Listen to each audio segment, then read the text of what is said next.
Finally ঈদের shopping করেই ফেললাম। দুই আম্মাজানদের নিয়ে ঈদের শপিং করতে চলে গেলাম। আর রোজা রেখে আসলে রোজা রেখে শপিং করাটা অনেকটাই টাফ। তারপরে গেলাম আর কি শপিং করলাম সেটা কিন্তু দেখাবো আপনাদেরকে অবশ্যই। তো ভিডিওটা কন্টিনিউ করুন, চলো শুরু করা যাক।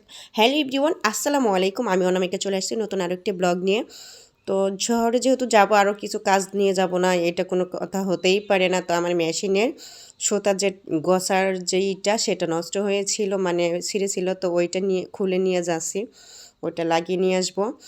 তো খুলে নিয়ে তারপর দুই আমার জানকে নিয়ে কিন্তু আমি অটোতে করে যাচ্ছি। তো এখানে হচ্ছে আম্মা জান বাসার সামনে থেকে একটা ফুল ছেড়ে নিয়ে আসছে, সেটাই দেখাচ্ছিল আপনাদেরকে। তো এখানে হচ্ছে প্রথমে আমি টাঙ্গাইলের পুরাতন বাস স্ট্যান্ড, যে সেখানে নাইমা আমার মেশিনের পার্টসটা খুঁজছিলাম, বাট ওইখানে নাই। উনি বলল যে সামনে গিয়ে পাবেন। পরে ওইখানে একটু সামনেই, সেজন্য হাইটে যে সেটা নিয়ে তারপরে হচ্ছে আমার বড় আম্মাজানের জন্য বই কিনতে হবে, তাই ওইখান থেকে হাইটা গ্রন্থাগারের দিকে যাচ্ছি। তো ওইখানে গিয়ে একটা লাইব্রেরি থেকে বইটা কিনে নিয়ে যাচ্ছি। আমার বড় আম্মাজান কিন্তু 9-এ পড়ে, আর 9-এর এখন একটু মানে সিলেবাসটা চেঞ্জ করছে। তো এখানে হচ্ছে আমি ইংরেজি একটা গাইডে শুধু নিলাম। আর বইটা এতটা মোটা, বাচ্চারা কিভাবে পড়বে আল্লাহই জানে। আর বইটা মানে বইয়ের মূল্য যে এতটা বাড়িয়ে ফেলছে, আমরা যখন পড়াশোনা করছি তখন বইয়ের মূল্য কেমন ছিল, আবার তাছাড়া কমিশনও ছিল, আর এখন কোনো কমিশনই নাই। তো সেখান থেকে বই নিয়ে আইসা ফলপট্টির ওদিক থেকে বের হয়ে যাচ্ছিলাম। তো সামনে দেখি নতুন একটা ফলের আগমন হয়েছে টাঙ্গাইল শহরে। তো মামারে বললাম ওই ফলের নাম কি, বললো সাম্মাম।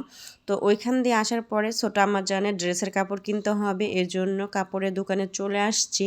তো এখানে হচ্ছে আমি কালো কাপড় নিচ্ছিলাম, কারণ আম্মা জানে ড্রেসের কাপড় হচ্ছে কালো। তো এটা নিয়ে যাচ্ছিলাম।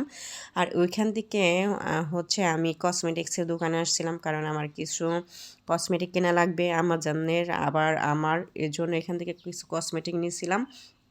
তো এক দোকান থেকে কিছুটা নিয়ে আবার অন্য দোকানে গেছি, সেখানে গিয়ে আমার কিছু চুড়ি পছন্দ হয়েছে, বাট এখানে মানে চুড়িগুলো এতটাই ছোট আমার হাতে ঢুকছিল না।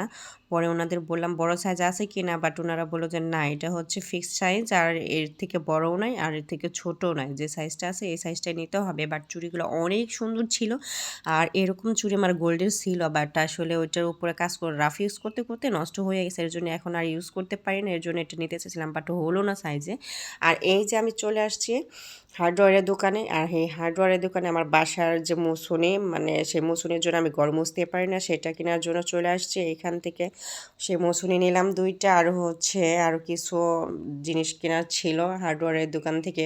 তো সেগুলো আমি কিনে নিয়ে তারপরে বাসার দিকে রওনা দিচ্ছে। যেহেতু আজকে শহরে চলে আসছি আর ইফতার বানাইতে পারি না, একটু সমস্যা হবে বাসায় গিয়ে, সময়ও পাবো না, এই জন্য ভাবলাম কিছু ইফতার কিনে নিয়ে যাই, জাস্ট বাসায় গিয়ে শুধু মুড়ি দিয়ে মাখিয়ে খাইয়ে নিব এখান থেকে, তাই এর জন্য কিছু ইফতার কিনে নিয়ে যাচ্ছিলাম। তো এখান থেকে ইফতারগুলো কিনে নিয়ে আইসা সামনে গিয়া একটা রিক্সা নিয়ে একদম ডিরেক্টলি বাসার সামনে আইসা নামবো, এর জন্য ওইখান থেকে একদম রিজার্ভে সিএনজি না সরি রিক্সা নিয়ে আসছিলাম। তো রিক্সা নিয়ে আইসা শহরের এদিক দিয়ে দেখলাম, মানে ইফতারের আগ মুহূর্ত, তো দেখি শহর একদম পুরাই ফাঁকা, যেহেতু রমজান মাস এই সময় মানে ফাঁকা থাকবে, যেহেতু ইফতারের আগ মুহূর্ত। আসলে 10টা থেকে 3টা 4টা পর্যন্ত শহর অনেক ভিড় থাকে, মার্কেটের ভিতর রাস্তাঘাট যেটাই বলেন অনেক ভিড় থাকে। তারপর হচ্ছে আবার ইফতারের পর থেকে রাত 10টা 11টা পর্যন্ত অনেকটা ভিড় থাকে, যেহেতু আমরা মানে আসরের দিক দিয়ে গেছিলাম, আসরের আগ দিয়ে গেছিলাম, এর জন্য আসলে মানে শহরটা একদম ফ্রি পাইছি, অতটা যানজটের মধ্যে পড়তে হয় নাই, মানে রিল্যাক্সে কিনতে পারছি। তো এখানে রিক্সাতে আমার আম্মাজান, ছোটো আম্মাজান তো যেহেতু রোজা ছিল না, ও ছোট মানুষ রোজা রাখবে কীভাবে, তো ওর জন্য এক্সট্রা একটা কাবাব, সেটা ও খাইতে খাইতে যাচ্ছিল টিস্যুতে করে নিয়ে। আর আমার ঈদের শপিং দেখে আপনারা কিন্তু একদমই হাসবেন না, এই হচ্ছে আমার ঈদের শপিং, গরমোস আর যে ওই দুইটাই। তো আজকের ভিডিওটা এই পর্যন্ত। ভিডিওটা কেমন লাগলো কমেন্ট করে জানাতে একদমই ভুলবেন না। সবাই ভালো থাকবেন, আসসালামু আলাইকুম, আমার জন্য দোয়া করবেন, আল্লাহ হাফেজ।